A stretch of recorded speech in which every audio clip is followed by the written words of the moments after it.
시청자 여러분 안녕하십니까? 내일의 코인 권지영입니다. 24시간 동안 굴러가는 우리 크립토 시장, 내일의 코인과 오후장 함께 열어보시면서 내일에 대한 전략까지 세워보시죠.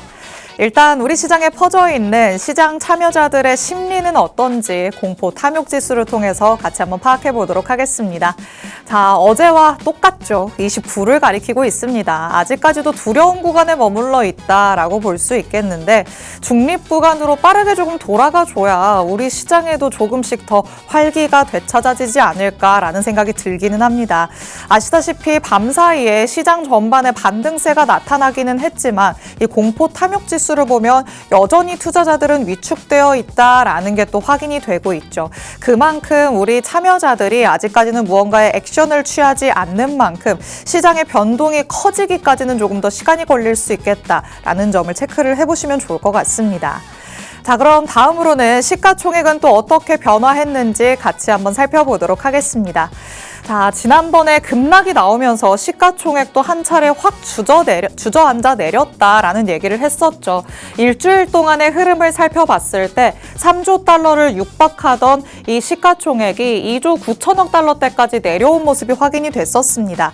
하지만 그래도 24시간 동안 시장에 반등이 나왔다라고 말씀을 드렸죠. 조금씩 영차 올라오는 모습이 나타나면서요. 이제는 다시 3조 달러에 가깝게 다가서고 있는 모습이 포착이 되고 있습니다. 그런데 이 시가총액을 두고 토탈 3 차트와도 같이 한번 비교를 해서 살펴보도록 하겠습니다. 토탈 3 차트는 비트코인과 이더리움을 제외한 나머지 알트코인 전체의 시가총액을 의미하는데요. 우리 전체 시총과 토탈 3 차트를 비교해 봤을 때 너무나도 흡사한 모습을 보여주고 있죠. 특히나 이번에 급락하고 나서 다시 한번 흐름을 되찾기까지의 이 패턴도 토탈 3와 거의 흡사하다라고 볼 수 있겠습니다. 그렇다면 비트코인과 이더리움에 집중된 이 둘만의 독주 체제가 펼쳐지는 게 아니라 정말 시장 전반의 상승이 일어나는 거구나라는 거를 체크를 해볼 수가 있겠죠. 만약에 이 대장들로 조금 집중되는 모습이 나타났으면 우리 투자자분들은 알트를 더 많이 가지고 있기 때문에 약간은 소외감을 느낄 수도 있었겠지만 지금은 시장에서 토탈3에서 시가총액이 회복되는 모습이 나타나는 것처럼 우리 투자자분들도 성에 차지는 않더라도 반등이 나타나고는 있다는 걸 체감은 하실 것 같습니다. 자, 이렇게 시가총액 토탈3까지 같이 한번 확인을 해봤습니다. 다음으로는 기관들은 또 어떤 흐름의 변화를 보였는지 ETF 통해서 자금 흐름 같이 한번 살펴보도록 하겠습니다. 자, 지난주부터 계속해서 순유출세가 기록이 됐다라는 얘기를 했었죠. 그런데 여기에서 유의미한 변화가 포착되고 있습니다. 지금 현지 시간으로 26일 집계가 지금 되고 있는 상황인데요. 비트코인이 소폭이지만 800만 달러 이상의 순유입세를 기록하고 있는 상황입니다. 여태까지 지속적인 유출이 일어나면서 시장에는 조금 더 하방 압력이 가해질 수 있다 이런 얘기를 했었는데 여기에서 이제 유입세로 돌아선다는 건 기관들도 앞으로의 조금 장기적인 계획을 수정하고 있구나라는 걸 확인해 볼 수 있겠죠. 기관들이 조금씩 움직이기 시작한다면 우리도 조금은 발맞출 수 있는 전략들 챙겨봐야 되지 않을까 싶습니다. ETF를 통해서 자금 흐름이 계속해서 이제는 유입세를 지속할 수 있을지 이 지속 가능 여부를 꼭 체크해 보시기 바랍니다.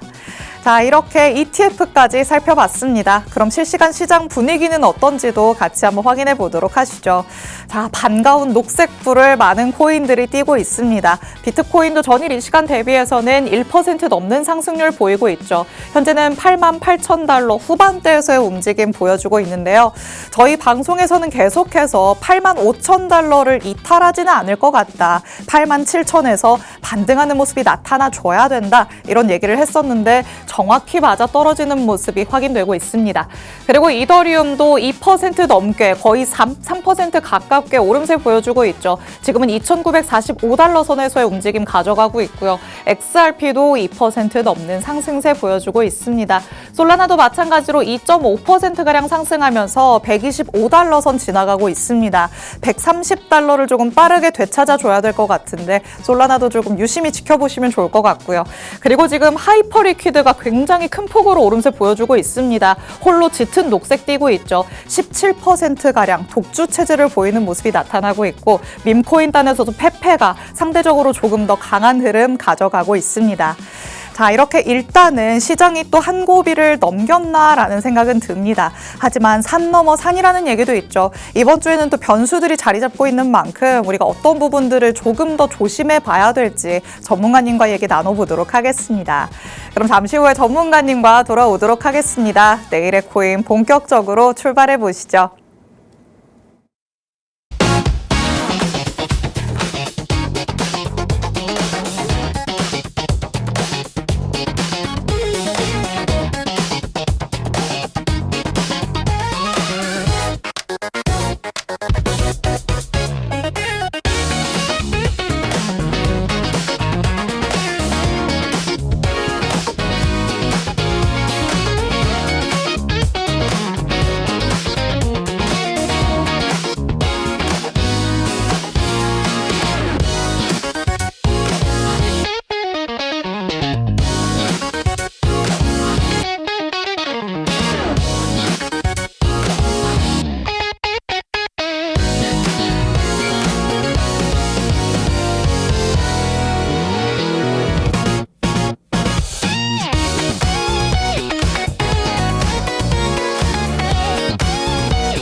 내일의 코인 문을 활짝 열어보도록 하겠습니다.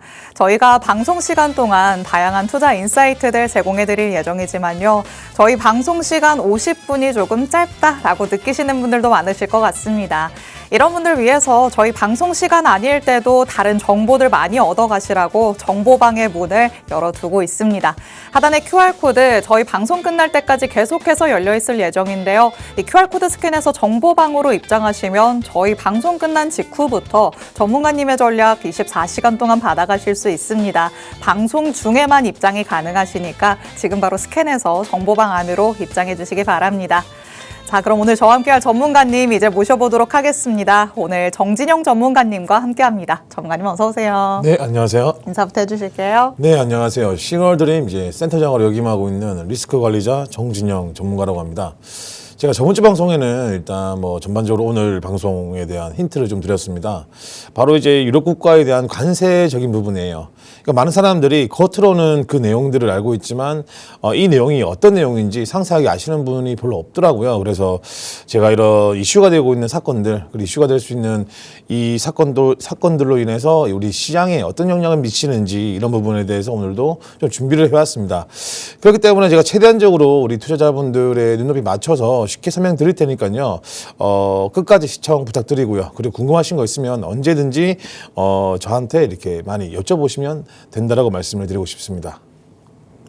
좋습니다. 지금 글로벌적으로 계속해서 무언가의 변수들이 나타나는 상황이죠. 트럼프 대통령이 관세라는 걸 무기 삼아서 거의 광선검처럼 휘두르고 있는 상황인데요. 이런 상황 안에서 이게 왜 우리 시장에 영향을 미치고 있는 건지 모르시는 분들, 이런 분들에게 조금 쉽게 설명해 주겠다라고 전문가님께서 말씀을 하십니다. 무언가의 이슈가 있다면 이거를 이해를 하면 우리가 전략을 세우기 더 쉬우니까요. 오늘 전문가님 통해서 이런 부분들 조금 챙겨가 보시면 좋을 것 같습니다. 자, 그럼 관세와 관련된 얘기 본격적으로 좀 시작을 해보도록 하겠습니다. 오늘 관세 중에서도 어떤 부분 조금 콕 집어서 설명해 주실 걸까요? 과연 이제 우리 트럼프 대통령이 관세에서 얻을 게 무엇이냐, 그리고 앞으로 이제 트럼프 대통령의 전략적인 부분이죠. 이런 부분에 대해서 저도 자료를 준비하면서 좀 상세하게 좀 봤는데 굉장히 많이 놀래긴 했습니다. 왜요? 굉장히 스마트한 그런 정책적인 부분이었고, 우리 또 트럼프 대통령이 이제 그 대통령 그 선거로 나갔을 때 이제 YMCA라는 그런 젊은 층들을 위한 그런 노래를 좀 노래를 만들었잖아요.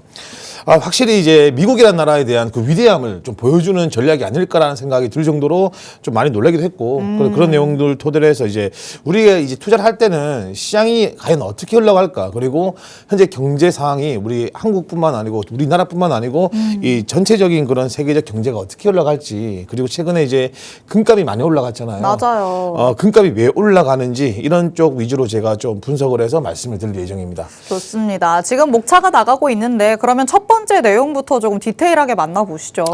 일단은 이제 유로 관세가 사실 동맹 관리가 아니라 유로 약세 유도 전략입니다.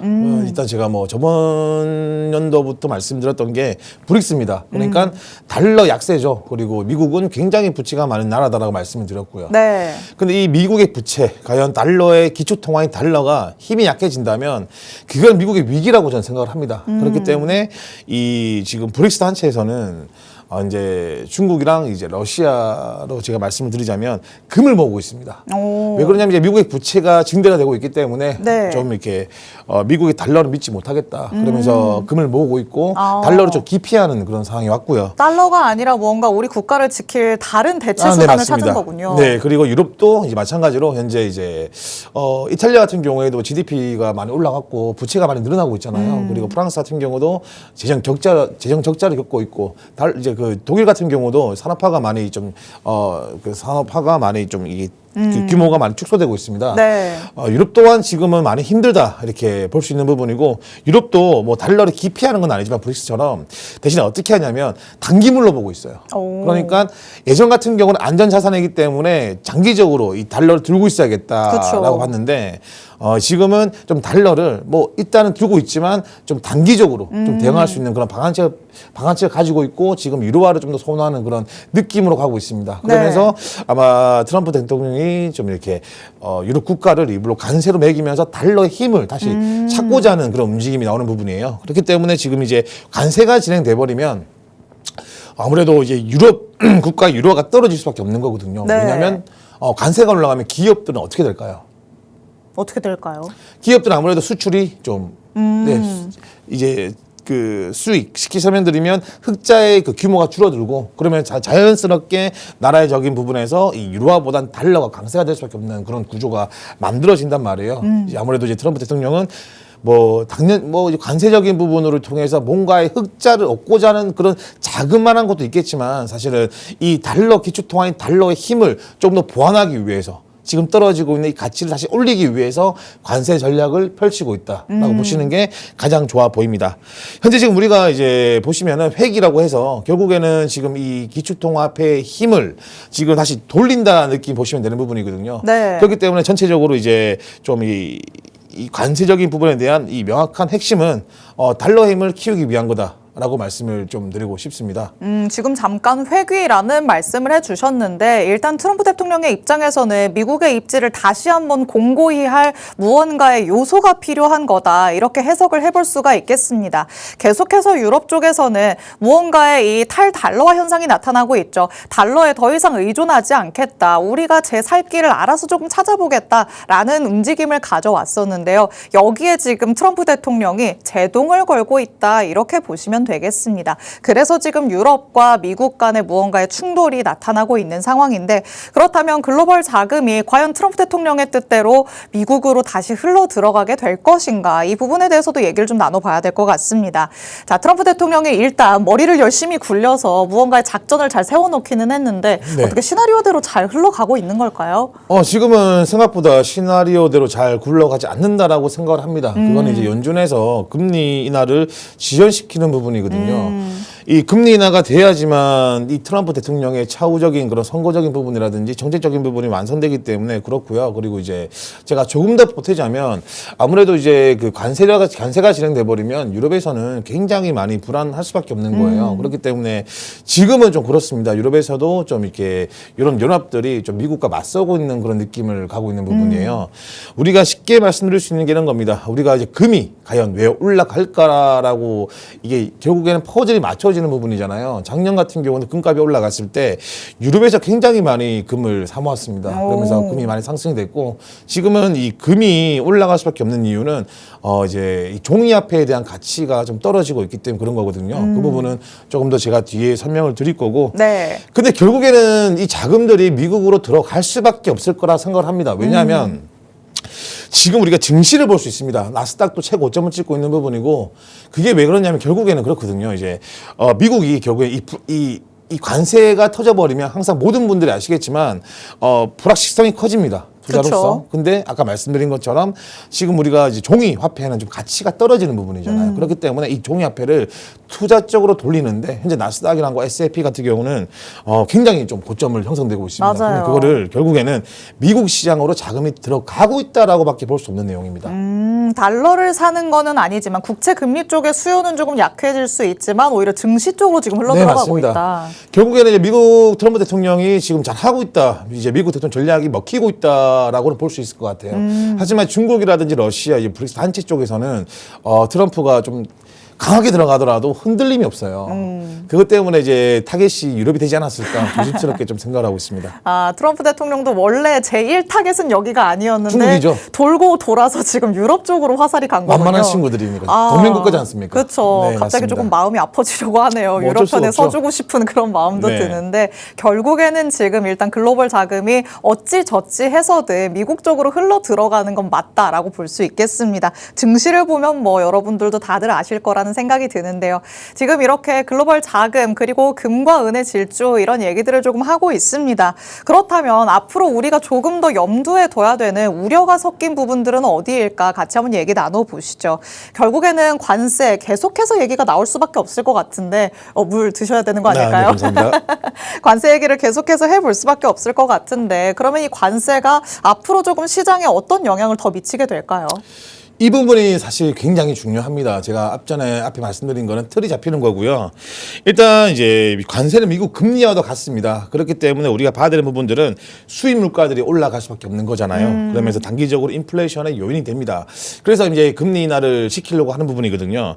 이론적으로만 보더라도 이제 그럼 금리를 내려서 안 되는 거 아닌가라고 볼 수 있는 부분이지만 금리 인하가 안 돼버리면 특히 금리 인하를 시키는 요인 중에 한 가지가 뭐가 있냐면 총 3가지가 있습니다. 첫 번째는 인플레이션이 과하게 올라갔을 때 그때는 이제 중앙은행이 금리를 따라가지 못하기 때문에 이제 금리를 결국에 낮추는 경우고 네. 이 두 번째 내용이 사실 지금 미국이 겪고 있는 내용인데 경기 둔화가 지속되고 있는 부분입니다. 그렇기 때문에 경기 둔화를 어떻게든 풀려면 어떻게 해야 될까요? 자금을 풀어야 되는 부분이잖아요. 내수 경제에. 그렇기 때문에 아무래도 금리 인하를 진행하는 부분이고 세 번째 같은 경우는 이제 사실 좀 우리나라가 겪고 있는 내용이 아닐까라고 생각되는 부분인데 일단 그 자금을 많이 풀게 되면 네. 일단 좀 이렇게 수요와 공급이 무너지면서 또 이렇게 또 금리 인하를 시킬 수밖에 없는 거. 대한민국 우리나라에 대한 재정 부채를 이제 인정을 하면서 아무래도 그런 거를 좀 금리를 인하시키면서 좀 이제 재정 그런 안정성을 확보하는 그런 내용들이 있습니다. 일단 우리가 좀 봐야 되는 부분이 어떤 거냐면 동시에 이제 문제가 생기는 게 이제 관세 글로벌 교역이 축소가 돼버리면 기업 투자와 소비를 둔화시키면서 경기 둔화 신호를 만든다는 점입니다. 물가는 오르는데 경기는 식는 그런 이제 상황이 올 수 있는 거고 네. 이런 상황에서 연준도 쉽게 이 금리 인하를 결정을 못하는 부분이에요. 그렇죠. 이게 바로 미국 이제 금리에 대한 딜레마라고 볼 수 있습니다. 맞습니다. 관세와 관련해서 계속해서 인플레이션 우려가 제기가 되고는 있지만 쉽사리 금리를 낮추지 못하는 이유, 이 이유가 여기에 있다라는 얘기를 해주셨습니다. 이래서 지금 파월 의장이 참 골치가 아프겠구나라는 생각이 드는 거죠. 파월 의장이 과연 금리 인하를 연내 언제부터 시작을 할 것인지 조금 더 관심 있게 지켜보시면 좋을 것 같습니다. 또 우리 시간으로 29일 새벽에 파월 의장의 입이 열릴 예정입니다. 여기에서 어떤 얘기들이 나오는지도 꼭 한번 살펴보시기 바랍니다. 자, 이렇게 트럼프의 관세와 관련해서 얘기를 나눠보고 있습니다. 그렇다면 트럼프 대통령이 계속해서 또 파월 의장을 압박하고 있다라는 것은 모두가 아실 텐데 그 명분이 어디에서부터 나타나는 건지도 마지막으로 짚어보도록 하겠습니다. 자, 파월 의장이 요즘에는 참 밤잠을 설치지 않을까라는 생각이 좀 들어요. 맞습니다. 이 어떻게 압박에서 조금 벗어날 수 있는 무언가가 있을까요? 일단 제가 다음 주 방송에는 이제 트럼프 대통령이 우리 연준 파월 의장을 어떤 식으로 이렇게 좀 압박을 주는지에 대한 자료를 준비할 거예요. 네. 근데 제가 알아봤는데 굉장히 좀 힘들겠더라고요. 일단 우리가 이제 본론으로 들어와서 이제 미국 이제 트럼프 대통령이 관세 카드를 쉽게 포기하지 않는 이유는 바로 구조 때문입니다. 관세로 경기 둔화 신호가 누적되면 자연스럽게 시장에서는 금리를 낮춰야 하는 거 아니냐라는 질문들이 나올 것이고요. 이 순간부터 관세는 무역 정쟁이 아닙니다. 연준을 압박하는 정치적 카드라고 볼 수 있는 내용입니다. 특히 선거 국면에서는 금리 인하가 주식시장 안정이 가져오고 자산 가격 방어도 이어질 수 있기 때문에 굉장히 매력적인 부분이거든요. 그렇기 때문에 지속적인 관세를 이용하지 않을까라는 생각을 하고 있습니다. 앞으로도 계속해서 무언가의 관세를 무기로 휘두를 것이다. 이렇게 봐야 되는 거죠. 언제까지 될까요? 글쎄요. 빨리 조금 끝났으면 좋겠는데 사실 오늘 아침에도 눈 뜨셔서 뉴스 보신 분들 깜짝 놀라셨을 것 같아요. 우리나라에도 관세 다시 맞습니다. 적용하겠다 이랬잖아요. 제가 이제 이 관세 놀이라고 표현하겠습니다. 이 관세 놀이가 멈추는 시기는 금리 인하가 이제 됐을 때, 원하는 만큼 됐을 때가 이제 관세 내용이 좀 들고 들어가지 않을까라는 생각을 하고 있습니다. 트럼프 대통령이 바라는 이 금리가 인하가 되는 그 시점 그리고 마지막 최종 목표는 그럼 어디까지로 봐야 될까요? 일단 저는 이번 연도 기준에서 0.75bp 정도는 이제 빠져야 된다고 생각을 합니다. 세 번은 인하를 해야 되네요. 네, 맞습니다. 우리가 작년이 아니죠. 팬데믹 이후부터 금리를 몇 번 올렸냐면 제가 한 5번 정도? 얼마 정도 올렸죠? 저도 잘 기억이 안 나네요. 네, 저 잘 기억이 안 나는데 일단 우리가 지금 미국이 2%대 정도까지는 금리가 인하가 돼야지만 아무래도 좀 관세적인 부분에 대해서 좀 이렇게 안 꺼내지 않을까라는 생각을 좀 하고 있습니다. 그렇죠. 아무래도 트럼프 대통령이 무언가에 지금 내가 대통령 자리에 있으면서 이만큼의 성과를 냈다라고 얘기하기에 딱 좋은 게 금리가 아닐까라는 생각이 들기는 합니다. 금리가 여태까지 조금씩 내려오기는 했지만 아직까지도 3% 이상대에 머물러 있죠. 이 기준금리 자체가 앞자리로 2로 바꾸는 그런 순간까지 와야 트럼프 대통령이 조금은 관세 카드를 집어넣지 않을까라고 전문가님께서 예상을 하고 있으십니다. 이런 부분들과 관련해서 관세와 관련된 노이즈 계속해서 나오겠구나. 어느 정도는 마음을 내려두시고요. 이에 대한 변수가 또 나타났을 때 실시간 대응 전략이 그만큼 중요하겠죠. 전문가님께서는 이렇게 거시적인 이벤트들 면밀하게 들여다봐주고 있으시니까요. 하단의 QR코드 스캔해서 정보방 안으로 들어오셔서 전문가님의 투자 인사이트들 꼭 챙겨가 보시기 바랍니다. 자, 이렇게 관세와 관련돼서 우리가 조금 디테일하게 살펴봤습니다. 우리가 또 금과 은의 질주가 계속된다. 안전자산으로 지금 선호 심리가 돌아서고 있다라는 얘기를 하고 있는데 그렇다면 금과 도대체 그냥 달러와의 차이가 도대체 뭔가요? 이렇게 생각하시는 분들도 있으실 것 같아서 잠깐 이 부분도 짚고 넘어가 보도록 하겠습니다. 사실 여태까지 이 달러가 굉장히 강세를 보였었기 때문에 달러나 금이나 지금으로서는 어차피 멀리 내다보면 똑같은 거 아닐까요? 이렇게 생각하시는 분들도 있으실 것 같아요. 어떻게 보실까요? 그렇게 생각하시는 분들이 많으실 것 같아서 자료를 준비를 했고요. 그리고 이게 굉장히 투자적인 부분에서 기초적인 부분입니다. 제가 최대한적으로 쉽게 설명을 드릴 건데 금은요 이자가 없습니다. 네, 금은 이자가 없기 때문에 금이 이제 우리가 사모은다라고 해서 물가 상승이 되지 않으면 금을 사모을 이유가 없는 거죠. 근데 이제 종이화폐인 우리 이제 원화든 달러든 이 종이화폐들은요 이자가 있습니다. 쉽게 설명드리면 우리가 은행 적금이라든지 네. 채권이라든지 이런 쪽에 우리가 자금을 유치만 하더라도 이자가 나옵니다. 그렇죠. 이 이자율은 이제 우리가 금리 관련된 부분이죠. 금리가 올라가면 이자가 커지게 되는 부분이거든요. 자, 여기서 왜 금이 올라갈까요? 굉장히 간단한 질문입니다. 금이 올라간다라는 거는 종이화폐의 가치가 떨어지고 있다라고 보시면 되거든요. 금을 안 끼고 계시군요. 우리가 10년 전에 금을 가지고 있는 사람과 지금 금이랑은 가치가 똑같을까요, 다를까요? 너무 다를 것 같은데요? 아니요, 똑같습니다. 진짜요? 금은 금입니다. 근데 중요한 거는 종이화폐의 가치가 떨어진 겁니다. 금은 똑같은데 상대적으로 종이화폐 가치가 내려갔다 보니까 금이 부각을 받고 있는 거군요. 네, 맞습니다. 금이 계속 올라가고 있습니다. 지금 금이 이제 ATH를 돌파를 했고요. 금이 계속 올라가고 있는데 금이 올라가고 있다는 이 내용은 우리가 어떻게 해석을 하면 되냐면 이 화폐 가치가 없다는 겁니다, 사실은요. 그렇기 때문에 우리가 여기서 엿볼 수 있는 거는 금이랑 대체할 수 있는 게 어떤 건가요, 지금? 비트코인이죠. 디지털 금인가요? 네, 맞습니다. 그렇기 때문에 우리가 지금 현재 이 크립토 시장에 관심을 가져야 되는 이유가 바로 그거고요.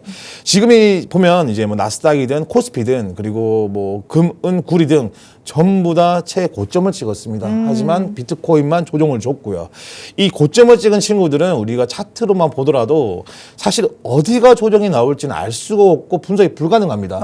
그렇기 때문에 투자를 하면서도 이제 불안한 느낌을 항상 가지고 있는 부분인데 네. 오히려 조정을 주고 있고 그런 패턴들이 만들어지고 있는 크립토 시장이 조금 더 투자적인 부분에 대한 매력이 있지 않을까라고 생각하는 부분이고, 그리고 결국에는 이 원화 화폐가 사실 뭐 경제, 전 세계 경제가 문제가 되었기 때문에 그런 게 아니고요. 네. 이 시대의 흐름이 바뀌고 있다라고 저는 보고 있는 부분이거든요. 우리 예전에 뭐 워낙 항상 보면 우리 아버지도 뭐 지갑에 현금을 들고 다니던 시절인데 맞아요. 지금은 우리가 어디 가더라도 계좌이체를 하고 하지 현금을 그쵸. 주는 사람 별로 없습니다. 지금 우리가 이제 금융 시스템이라든지 이런 시대가 변하고 있다라고 볼 수 있는 그런 엿볼 수 있는 내용들입니다. 그리고 마지막으로 명목금리와 실질금리에 대해 말씀을 드리고 싶은 게 어떤 거냐면 제가 처음에 이 방송을 시작해서 말씀드린 내용이 여기서 나오는 부분입니다. 자, 명목금리라는 거는 이제 우리 은행에서 자 2.5%에 대한 이자를 주겠다. 현재 대한민국 기준 우리나라 기준에서는 2.5% 정도를 이제 은행에서 금리를 주고 있습니다. 그리고 작년 12월 말에 우리 대한민국 우리나라에서 이제 CPI 소비자 물가 지수가 2.1%에서 2.3%가 났단 말이에요. 거기 보시면은 명목금리 마이너스 물가 상승률이면 지금 우리 실질금리는 0.2%가 되는 부분이거든요. 자, 여기서 만약에 물가 상승률이 더 높아버리면 실질금리가 마이너스가 됩니다. 그렇네요. 자, 그러면 누가 돈을 맡기겠습니까, 은행에? 아. 맞죠? 그렇기 때문에 사실 경제적으로는 굉장히 중요합니다. 왜냐하면 은행에 자금들이 모이고 그 은행의 자금으로 투자가 들어가야지만 나라 경제가 돌릴 수 있는 부분인데 실질금리가 마이너스가 돼버리면 많은 사람들이 과연 어디로 다 돈이 쏠리냐면 투자 시장에 돈이 쏠릴 수밖에 없습니다. 어차피 은행에 돈을 가지고 있어봤자 뭐 보는 게 없으니까 네. 오히려 이제 리스크를 어차피 리스크가 동의하기 때문에 그냥 조금 더 위험하지만 내가 위험 자산군에 돈을 넣자. 과연 이런 부분 때문에 지금 현재 우리 주식이라든지 뭐 기타적인 그런 투자 열풍이 불지 않을까라고 조심스럽게 말씀을 좀 드리고 싶고요. 네. 추후적으로 제가 한 번 더 말씀을 드리고 싶은 게 어떤 거냐면 우리나라 사람들은 좀 급해요. 급합니다. 당장적으로 내가 뭔가를 사면은 결과값이 나와야 되는데 사실 그런 투자적인 부분에 대해서 리스크를 크게 가질 수밖에 없는 부분이거든요. 그렇죠. 우리가 그래도 장기적으로 시장이 지금은 이제 종이화폐보다는 이런 금이죠. 그리고 금 같은 경우도 유한성이 있고 우리 비트코인도 유한성이 있지 않습니까? 그쵸. 그렇기 때문에 이 크립토 시장 자체도 커지고 있습니다. 그 이유는 금도 이렇게 올라가고 있다는 거는 이 비트코인, 이 디지털 골드도 올라갈 수밖에 없다는 거를 우리가 이제 간접적으로 볼 수 있는 부분이거든요. 그렇기 때문에 우리 많은 투자하시는 분들께서 현재 이 경제가 그렇습니다. 실질금리가 낮기 때문에 우리가 은행에서 편안하게 적금으로 볼 수 있는 시대는 아닙니다. 그러면 투자 시장에 몸을 뛰어들어야 되는 부분이고 그만큼 우리가 기본적인 내용 그리고 이 경제 시장이 어떻게 흘러가는지를 분석을 하고 파악을 한 다음에 투자가 들어가야지만 리스크를 줄일 수 있다라고 말씀을 좀 드리고 싶습니다. 좋습니다. 금과 종이화폐의 이 차이점을 알아보면서 우리가 왜 투자 시장에 이렇게 자꾸만 뛰어들게 되는지 이 이유까지 조금 일련의 과정을 통해서 얘기를 들어봤습니다. 아, 이래서 내가 지금 코인 시장에 자꾸 기웃기웃거리고 있구나라는 생각이 딱 드셨을 것 같은데요. 일단 디지털 금이라는 이 수식어를 가지고 있는 게 비트코인이죠. 금이 지금 질주를 하고는 있지만 분명히 다리 차면 기우는 법입니다. 여기에서 내려오는 순간이 있겠죠. 종이 화폐는 일단 가치가 예전만 못하기 때문에 상대적으로 더 매력도가 부각이 되는 금과 또 그 후발주자가 될 수 있는 디지털 금을 여러분이 조금 더 주의 깊게 살펴보시면 좋을 것 같습니다. 자, 그럼 디지털 금 지금은 또 어떤 흐름을 보이고 있는지도 같이 한번 짚어보도록 하시죠. 지금 비트코인이 계속해서 무언가의 박스권 안에서 조금 움직이는 모습이 나타나는 것 같아요. 전문가님의 시나리오대로 어떻게 흘러가고 있는 걸까요? 정말 제 시나리오도 흘러가고 있습니다. 아, 제가 그래요? 뭐 흥분했을 때는 이제 알트 좀 시총이 낮은 코인들 올라갈 것이다 말씀을 드렸고 네. 내 말 헛들었나 그렇게 올라가더라고요. 일단 오늘의 내용은 어떤 내용이냐면 저번 주 방송이었던 와이커프 축적 패턴의 연장선입니다. 가장 중요한 우리 개인 투자하시는 분들이 가장 많이 당하는 스프링크 업슬러스트입니다. 이거를 제가 오늘 이제 또 실전 교육에서 말씀을 드릴 거고요. 일단 다음 페이지는 어떤 거냐면 다음 페이지가 없네요. 일단은 BTC 추세에 대해서 말씀을 드릴 거고 일단 30분 이후는 또 제가 이제 실전 교육이 들어가는 부분이라서 이 당시에 비트코인은 비트코인은 지금 어디 위치에 있고 앞으로의 방향성이 어떻게 갈 것이고 우리 투자하시는 분들이 어떤 생각과 어떤 마인드로 투자를 해야 되는지 제가 설명을 드릴 겁니다. 근데 여기서 한 가지 제가 중요하게 말씀을 드리고 싶은 게 있습니다. 이게 어떤 거냐면 제가 방송에 나와서 항상 하는 말입니다. 자, 비트코인은 결국엔 가치 저장 수단입니다. 쉽게 설명드리면 비트코인이 유한성이 있습니다. 근데 알트코인들은 사용처라는 거예요. 그렇죠. 이해가 되시는 부분이죠. 네. 그렇기 때문에 비트코인이 중심이 될 수밖에 없다는 걸 말씀을 드리고 싶습니다. 비트코인의 가치가 떨어져 버리면 당장적으로 알트코인의 시총이 비트코인을 넘어갈 수는 있겠지만 가치는 달라지질 않아요. 네, 그렇기 때문에 간혹 가다가 뭐 어떤 코인들이 비트코인을 추월하고 가치가 더 올라갈 것이다라고 생각하고 계시는 분들은 이 비트코인이 왜 생겼고 왜 이렇게 되고 있는지에 대한 이해를 못하고 계신 부분이거든요. 결국에는 이 비트코인이 유한성이 있기 때문에 결국에는 인플레이션을 막을 수 있다라는 그런 명목으로 만들어졌고 결국에는 이 디지털 금이 된 겁니다. 그렇기 때문에 그렇게 이해를 하시면 될 것 같습니다. 좋습니다. 전문가님께서는 비트코인에 투자를 하기 전에 비트코인의 본질이 어떤 건지부터 이해를 해야 된다라는 얘기를 해주신 거죠. 알트코인의 이 투자처로서 무언가의 매력을 느끼셔서 들어가시는 분들은 많으시겠지만 비트코인이 결국에는 대장 자리를 지키고 있을 수밖에 없다라는 얘기도 해주셨습니다. 이 대장 자리를 잘 지키고 있는 무언가의 가치, 본질을 가지고 있는 비트코인이 앞으로 어디로 향할 것인가, 그리고 전문가님이 이 안에서 어떤 패턴을 딱 들어맞게 지금 보여주고 있으신가, 잠시 후에 교육 통해서 만나보도록 하겠습니다. 저희가 이슈와 관련해서 여러 가지 또 원론적인 얘기들을 짚어봤는데요. 워낙 중요한 내용이긴 하지만 또 어렵게 느껴지시기도 했을 것 같습니다. 더 자세하게 내가 궁금한 점들까지도 조금 해소하고 싶다라는 생각 드신다면 하단의 QR코드 스캔해서 꼭 정보방 안으로 입장해 주시기 바랍니다. 그럼 저희는 잠시 후에 돌아와서 전문가님 통해서 교육 한번 들어보도록 하겠습니다. 잠시 후에 만나보시죠.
내일의 코인과 함께하고 계십니다. 지금까지는 우리가 시장을 이해하기 위해서 어떤 부분들을 살펴봐야 되는지 여기에 초점을 맞춰봤다면 이제는 시장 안으로 들어갔을 때 실전 매매를 위해서는 또 어떤 부분이 필요한가 같이 한번 얘기 들어보도록 하겠습니다. 지난주 방송에서 와이코프 축적 패턴 말씀을 해주셨었는데 이 부분에 대해서부터 다시 한번 짚고 넘어가 보도록 하시죠. 자, 지난번에도 아주 열띤 강의를 해주셨는데 네, 이 부분에 대해서 뭔가 아직도 조금 이해가 안 됐다라고 하시는 분들도 있으실 것 같아요. 같이 한번 더 짚어 넘어가 볼까요? 네, 알겠습니다. 사실 뭐 이렇게 와이커프 EMF 축적 패턴은 굉장히 많은 사람들이 당하고 또 굉장히 많은 사람들이 익숙한 그런 패턴입니다. 하지만 이제 원래 우리나라 말에 영어가 섞이면 어려워 보입니다. 맞아요. 네, 그렇기 때문에 어렵게 느끼시는 부분인 것 같고 제가 설명 전에 간단히 말씀을 드릴게요. 이 A라는 코인이 질주를 하고 있습니다. 근데 이 질주가 진짜로 질주하는 건지 아니면 이 친구가 더 빠른데 속도를 물로 숨기고 있는 건지 이렇게 보시면 되는 거고 B 같은 경우는 이 친구가 너무 느리게 뛰는 거예요. 알고 보니까 이 친구가 더 빠른데 귀찮은 거야. 그래서 안 뛰고 있는 거예요. 이게 바로 스프링과 이제 업스러스트를 표현한 겁니다. 이 스프링 같은 경우는 굉장히 중요한 게 어떤 거냐면 제가 저번 주 방송에도 말씀을 드렸지만 떨어지는 거예요. 떨어지는데 왜 떨어지냐면 어떤 명분을 만들고 우리 개미들 털어라 무섭지 팔아라 이런 느낌으로 강하게 이제 페닉스엘 매도가 나옵니다. 자, 그러면은 우리 개인 투자하시는 분들은 이제 무섭잖아요. 매도를 하거나 그리고 이런 파생 상품을 매매하고 계신 분들, 선물 투자를 하시는 분들은 또 숏 포지션에다가 진입을 합니다. 바로 그걸 노리는 건데요. 그러면서 재빠르게 다시 한 번 더 박스권으로 이제 V자로 나옵니다. 그러면서 많은 사람들이 이제 자금들이 털리기 시작하는 거죠. 그걸 이제 스프링이라 부르는 부분이고 업스러스트는 이제 현물에서 굉장히 많이 나오는 부분이거든요. 자, 최근에 이제 우리가 보시면 뭐 노미나라든지 많은 코인들 뭐 이런 코인들이 급등이 나왔습니다. 급등이 나왔고 다음 날에 강하게 마이너스 시키다면 20%, 30% 떨어지는 것도 어떻게 보시면 업스러스트입니다. 제가 지표는 다음 주에 준비하려고 사실 안 들고 왔고 제 마지막에 히든 종목이 나갈 때 똑같은 업스러스트 같은 내용들이 있습니다. 그 히든 종목에. 그 제가 그때 한 번 더 설명을 드릴 거고요. 자, 한번 제가 읽어보겠습니다. 패턴 정의를 하면은 이 횡보할 때, 박스권에 있을 때 하단 이탈 후 복귀입니다. 자, 떨어지면 바로 올라가는 느낌이죠. 아까 말씀드린 것처럼 속임수 패턴이라고 부르겠습니다. 그리고 힙소라고도 부르기도 합니다. 자, 상단 돌파 실패 후 복귀. 이게 업스러스트고요. 왜 중요하냐면 수렴 구간에서 가짜 이탈로 방향을 알려주는 패턴입니다. 와이코프 패턴과 연결하기 좋고요. 결국에는 스프링이 나와야지만 와이코프 패턴, 축적 패턴이 이제 완성되는 부분이거든요. 그리고 이게 왜 중요하냐면 방향성과 판단이 가능합니다. 뭐 100% 맞는 건 아닌데 우리가 이제 뭐 이렇게 말씀드리면은 야, 이대로만 가버리면 방향을 알 수 있는 거냐라고 하는 또 질문이 계실 건데 방향성에 대한 내 포트폴리오, 내 기준점이 정해질 수 있다는 거에 대해서 말씀을 드리는 부분입니다. 항상 모든 투자에는 가장 중요한 게 뭐냐면 거래량입니다. 거래량이 얼마큼 소화를 했는지, 거래량이 얼마큼 터졌는지 이런 말씀을 많이 들으시는 분들 많으실 텐데 사실 이 부분은 전문가들도 많이 놓치는 부분이에요. 거래량은 습관적으로 체크를 해야 되는 부분입니다. 그래서 이 패턴에서 가장 중요한 부분은 바로 이 거래량입니다. 거래량. 이 거래량을 보고 우리가 판단할 수 있다. 이렇게 한 번 더 말씀을 좀 드리고 싶습니다. 자, 다음 페이지 넘어가겠습니다. 자, 스프링. 자, 그 앵커님, 제가 스프링을 혹시 기억나십니까? 어떤 건지? 스프링이요? 네. 그냥 스프링 자체를 말씀하시는 걸까요? 아니요, 여기 스프링입니다. 방금 전에 말씀하신 것처럼 하단을 이탈을 했다가 다시 한번 네. 튀어오르는 게 스프링이다 하셨잖아요. 표현 정말 좋습니다. 스프링이 눌리면 튀어 오르잖아요. 똑같이 그쵸. 보시면 됩니다. 자, 그러면 어렵지 않을 거라고 생각하는 부분이고요. 이 스프링은 이제 봄이 아닙니다. 이해되시죠? 그렇기 때문에 우리가 눌린 스프링이에요. 스프링이 딱 눌리면은 이제 우리가 이제 탄성 때문에 다시 뛰어 오르잖아요. 똑같이 눌러줬는데 뛰어 오른다. 이렇게 보시면 됩니다. 자, 보시면은 이제 여기 그림입니다. 이거는 가짜 스프링이에요. 가짜 스프링이고요. 결국에는 이 기준점에서 우리가 핵이 됐을 때 이 선, 이게 스프링이라고 보시면 됩니다. 자, 보시면은 올렸다가 다시 떨어지는.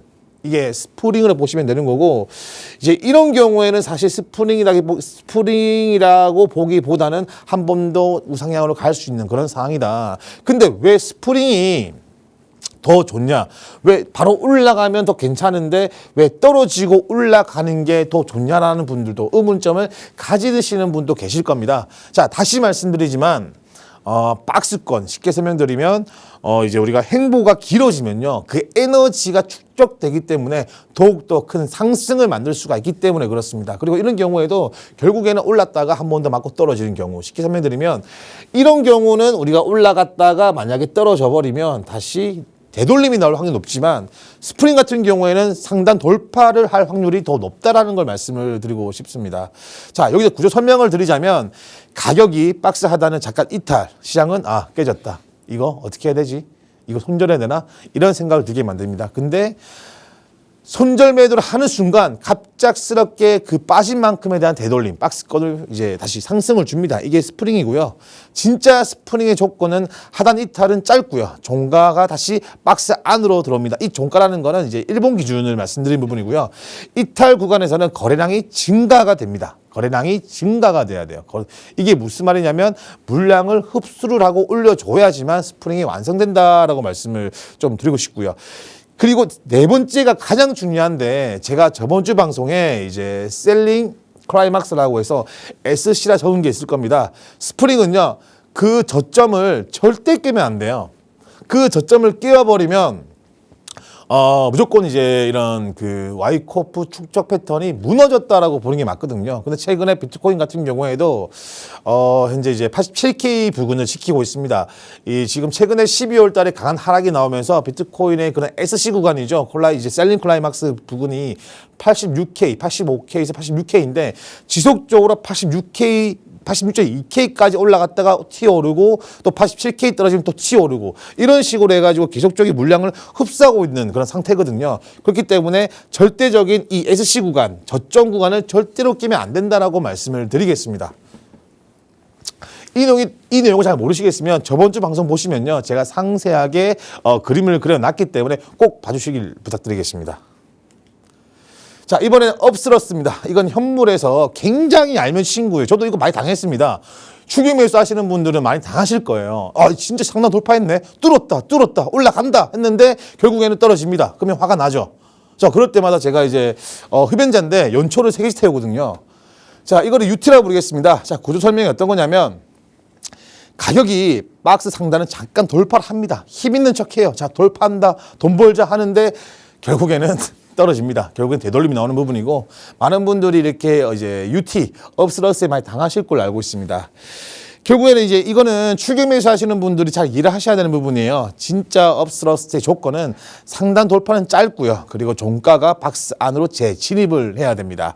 돌파 구간 거래량 급증이고 이후 반등이 약해요. 사실 이런 경우는 우리가 봤을 때는 하락장으로 돌입하는 그런 단계입니다. 쉽게 말하면 모든 차트는요, 올라가려고 해도 밀렸다가 올라갑니다. 이건 스프링이고 또 이제 떨어질 때도 올리는 척하고 떨어집니다. 이게 업스러스다라고 보시면 됩니다. 굉장히 간단해요. 사실 우리가 일상생활에 제가 말씀드린 것처럼 많이 겪는 그런 그 패턴이거든요. 그렇기 때문에 우리가 이게 만약에 내가 출격 매수를 하려고 하는데 이거 유티인 것 같다, 업스러스인 것 같다, 거래량 폭발했네, 돌아가겠다, 이런 정도 판단하신다면 리스크를 충분히 줄일 수 있을 거라고 저는 생각을 합니다. 자, 다음 페이지 넘어가겠습니다. 자, 이제 비트코인 이제 분석입니다. 자, 여기서 우리가 볼 수 있는 건 제가 간단하게 말씀을 드릴게요. 이제 와이커버 축적 패턴 이제 한 번 더 제 교육관을 생각을 하고요. 자, 여기 보시면 이 부분이 이제 셀링 SC, 네. 셀링 클라이막스입니다. 그리고 한 번 더 이제 리테이션, 이게 물량을 바로 반동 튀어서 나오는 부분들을 이제 AR이라고 부르고요. 그리고 한 번 더 이렇게 TR, 한 번 더 이렇게 저점 리테스트 합니다. 이게 횡보 박스 구간이거든요. 근데 중요한 게 떨어지더라도 이 지점을 깨지 않는다는 거예요. 그러면은 와이커브 축적 패턴, 스프링이 발생될 확률이 굉장히 높다라고 보시면 되기 때문에 현재 지금 이게 어저께 비트코인 차트인데 결국에는 이 저점을 깨지 않았습니다. 자, 그러면은 스프링이 살아있고요. 결국에는 이 박스권을 그리다가 이까지만 치오르면은 상단 돌파가 가능하다라고 보시면 되는 거죠. 제가 이런 패턴 때문에 사실 제가 비트코인을 한 100개까지 갈 거라는 이제 좀 이렇게 확신을 가지고 있는 부분이거든요. 물론 제 개인적인 생각이라서 투자하시는 분들은 이렇게 조금 참고만 하셨으면 좋겠습니다. 자, 그리고 항상 이 박스권을 그릴 때 우리가 팁을 드리자면 시총이 가벼운 코인들이 많이 올라갑니다. 단, 이 코인들이 가치가 있어서 올라가느냐? 아니죠. 기관들도 돈 벌고 싶을 거 아니에요. 그러니까 이런 작은 코인들로 물량이 들어갑니다. 그렇기 때문에 우리는 이런 횡보 박스일 때는 현물 쪽 단기 매매를 하시는 게 가장 좋습니다. 그리고 올라가고 있는 코인들 사는 거는 굉장히 리스크가 크기 때문에 조정이 되고, 그리고 제가 방송에서 말씀드렸던 이제 MFI 지수라든지 OBV 차트를 이용해서 이 세력들이 쥐고 있는 물량을 골라서 선택을 하셔가지고 진입하신다면 조금 더 괜찮은 수익을 내지 않을까라고 말씀을 드리고 싶습니다. 자, 일단 보시면은 제가 너무 색깔을 많이 칠했는데 여기 보시면 이제 빨간 색깔 줄이 있고요. 그리고 파란 색깔 박스, 수렴 핵심 공간이 있습니다. 위쪽 빨간 선을 이제 lower higher 고점 하락입니다. 쉽게 설명드리면 이때는요, 12월 달에 이제 셀링 이제 클라이막스를 만들기 위해서 고점에서 하락을 준 지점이고요. 아래쪽 빨간 박스 이쪽이죠. 이쪽입니다. 이쪽은 이제 higher, lower 저점 상승입니다. 지금은 저점 상승을 하고 있는 구간이 맞다라고 말씀드리고, 이걸 쉽게 설명을 드리자면 계속 매도 물량을 먹어주면서 상승세를 하기 위해서 운동하고 있다라고 보시면 될 것 같습니다. 한 번 더 말씀을 드릴게요. 지금은 상승 구간을 만들기 위해서 매도 물량 먹고 있다라고 저는 해석을 하고 있습니다. 자, 파란 박스가 바로 수렴 핵심 구간입니다. 이 구간이 이제 우리가 알트코인으로 좀 단기로 수익을 낼 수 있는 구간인데, 매수와 매도의 힘이 균형을 이루는 구간이죠. 이 파란 박스가 길면 길어질수록 그 방향성은 힘을 가진다라고 말씀을 좀 드리고 싶고요. 여기서는 오를 수도 없고 내릴 수도 없습니다. 그렇기 때문에 당장적으로 돌파를 했다라고 해서 야, 불장이다, 지금 사자, 이런 개념이 아니고, 결국에는 제가 말씀드렸던 기준점이죠. 바로 97K입니다. 95K에서 97K를 돌파를 해야지만 시장이 전환되었다, 상승장으로 바뀌었다, 이렇게 해석을 하시면 됩니다. 자, 지금은 이제 우리가 뭐 전문가님 비트코인 어떻게 갈 것 같아요? 지금은 불장이죠? 아닙니다. 지금은 수렴 구간이고요. 정확하게 말씀드리면 길을 모으고 있습니다. 자, 그러면은 상승장이 가려면 95K는 최소 돌파를 해줘야지만 상승장으로 갈 확률이 매우 높아졌다라고 분석이 가능하다, 이렇게 말씀을 드립니다. 혹시 앵커님도 이해되십니까? 네, 정말 잘 이해가 됐습니다. 그러면 네, 비트코인에 조금 적용을 해보자면 사실 87,000을 조금 잘 지켜줘야 된다, 이런 얘기들을 했었잖아요. 네, 맞습니다. 그런데 86,000까지도 내려갔었단 말이죠. 그럼 네. 여기가 스프링이다, 이렇게 보시는 걸까요? 아니죠. 일단은 지금 SC 구간이죠. 이제 셀링 클라이막스 구간이 사실 85K입니다. 84K까지 떨어졌다 올라갔기 때문에 네. 이 꼬리가 있지 않습니까? 그렇기 때문에 86K선은 이제 꼬리를 말라오르면서 이 구간에서 이제 매수가 들어왔단 말이에요. 그렇기 때문에 86K로 제가 말씀드렸고, 제가 이제 제 방송에서는 이제 86K, 87K를 지켜야 되지만 86K가 이제 셀링 클라이막스 구간이다라고 말씀을 드렸습니다. 근데 중요한 거는 아까 SC 구간이 안 무너졌기 때문에 저는 아직도 유효하다라고 말씀을 드린 부분이고요. 자, 다음 페이지 질문 끝났습니까? 아닙니다. 질문 끝났습니다. 네, 알겠습니다. 자, 이제 그 히든코인 사이코입니다. 사실 이거는 제가 13일 날 나가던 방송인데, 이 코인이 드디어 어저께 한번 급등을 줬습니다. 이것도 이제 제가 리테스트죠. 이렇게 꼬리표 다는 코인들 어떤 식으로 대응을 해야 되는지 말씀을 드렸고, 결국은 어저께 대상승이 나왔습니다. 아마 제가 타겟으로 드렸던 380원 부근에 전량 익절이 되실 거라고 생각하는 부분이고요. 제가 이 자료를 들고 온 이유는 자랑하고 싶어서 들고 왔습니다. 자, 이제 본격적으로 이제 히든 종목이 나갈 겁니다. 이 종목은 제가 알려드리지 않을 겁니다. 왜냐하면 제가 이 방송에서 말씀을 드리면 바로 매수하시는 분이 계세요. 그렇기 때문에 제가 좀 이불로 그런 분들 리스크를 줄이고자 제가 좀 이렇게 이불로 히든 종목으로 들고 왔고요. 오늘의 히든 종목입니다. 사실 아실 분들은 아실 겁니다. 이 뭐 차트가 굉장히 최근에 상장됐기 때문에 굉장히 흔한 차트이기 때문에, 그리고 많은 사람들이 또 이 코인에 많이 사신 걸로도 알고 있기 때문에 다들 아실 거라 생각하는 부분이고, 제가 이제 지표적으로 패턴적으로 말씀을 드리자면 아까 제가 말씀을 드렸잖아요. UT. 자, 보시면은 바로 이겁니다. 자, 어저께 보시면은 상승이 나왔어요. 거래량 동반해서 올라났죠. 근데 사람들이 야, 이거 지금 여기 돌파한다. 그래서 샀으면은 바로 물립니다. 결국에는 업스러스처럼 돌아갔습니다. 그럼 이 구간이 지금 어떤 구간이냐면 바로 스프링 구간이죠. 스프링 대기 구간입니다. 그리고 지금 지표 역시도요. MFI 지수 같은 경우에도 하락을 줬지만 여기 물량을 쥐고 있어요. 지금 OBV 같은 경우에도 물량을 쥐고 있습니다. 지수가 하락을 했는데 OBV 지수가 떨어지지 않는다라는 거는 이제 세력들이 아직 물량을 쥐고 있다라고 해석하는 게 맞고요. 그리고 이제 MFI 지수 같은 경우에도 굉장히 강하게 떨어졌고 이제 그 거래량도 터졌습니다. 그래도 물량을 MFI 지수 자체가 높다라는 거는 단기 조정은 쉽게 설명드려서 물량을 털기 위해서 쉽게 이 부근 돌파를 너희와 같이 먹기 싫어. 난 너희 팔게끔 만들 거야. 이런 개념이에요. 그렇기 때문에 저는 한 번 더 상승을 줄 거라고 생각을 합니다. 일단 목표 타겟은 사실 제가 1,800원 부근입니다. 1,800원 부근까지 보고 있는 부분이고, 근데 제가 말씀드리지만 수익이 나시면요. 특히 비중이 크게 들어가시거나 수익이 나면 분할로 매도하는 게 가장 좋습니다. 내가 뭐 예를 들면 A만큼 들어갔는데 1,800원에 A만큼 팔 거야. 당연히 좋죠. 그렇지만 이 시장이라는 거는 언제 변할 수가 있기 때문에 팔면은 또 내가 매수가가 떨어져 버리면 또 사면 되거든요. 그렇기 때문에 매도 같은 경우는 저 같은 경우는 3번 나눠서 매도를 합니다. 사실은요. 나눠서 3번 하는 거고, 그리고 이제 뭐 당연히 뭐 한 번에 매도를 하는 것보다 수익금이 줄어들 수 있는 부분이지만 지금은 이제 비트코인이 단기 박스권에 있고요. 그리고 두 번째는 현재는 우리가 비트코인 추세가 정확히 정해지지 않았기 때문에 이런 식으로 접근을 합니다. 일단 오늘 방송은 제가 준비한 자료는 여기까지고요. 제가 뭐 다음 주 같은 경우는 아까 말씀드린 것처럼 트럼프 대통령이 이 연준 우리 파월 의장을 어떤 식으로 공격을 하는지 이 자료 준비하고, 그리고 조금 더 다음에는 삼각수렴 패턴을 준비할 생각입니다. 오늘 제 방송은 이제 여기까지고 아무튼 감사합니다. 네, 지난 히든코인도 50%의 상승을 이뤄냈던 것만큼 오늘의 히든코인으로도 자세한 전략들 정보방 안에서 꼭 챙겨가 보시기 바랍니다. 본 방송에서 제공해드리는 정보는 투자 판단에 대한 조언일 뿐이라는 점도 항상 기억해 주시면 되겠습니다. 저희는 내일 다시 찾아뵙도록 하겠습니다. 시청해주신 여러분 고맙습니다.